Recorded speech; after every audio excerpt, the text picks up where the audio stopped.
Hi guys! Dito tayo ngayon sa kusina. Magluluto kami ng nabe ni sis. Yan.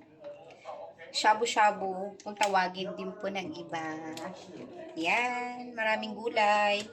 Ito po siya. Yan. Dahil kumain kami kanina ng pizza. Isipan namin gulay naman.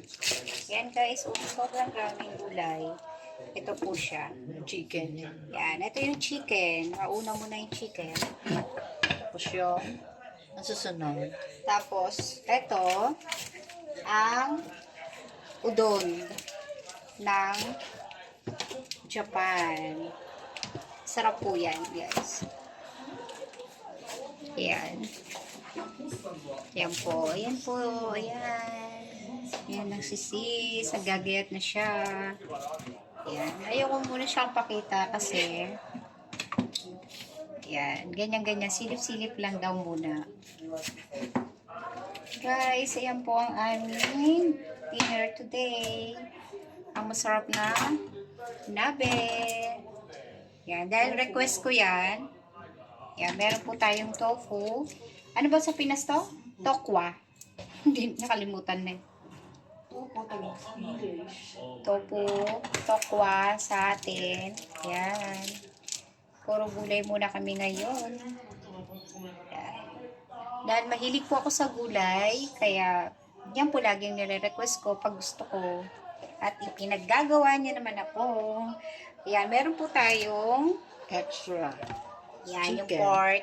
Chicken ba to? Yeah. Chicken pala, kala ko pork. Sarap guys. Yan na naman. Napapagkain na naman ng bongga si Maldita Tricks nyo.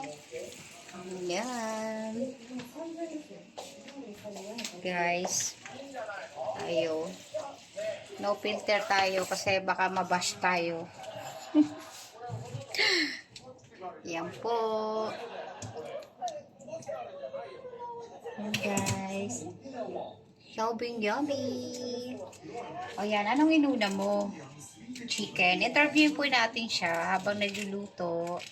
Chicken. Tapos next, yung mga haksay. Haksay, yung repolyo. Yes, yung pechay bag. Pechay bagyo. And next, Negi. yan, negi. Yan po. Tapos yan, ito naman, yung haksay. Tapos ito po yung, anong tawag dito?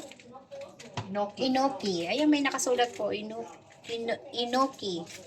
Inoki po. Yan, masarap po yan. Pwede rin yan sa sinigang. Ilalagay namin yan kapag nagluluto kami ng sinigang.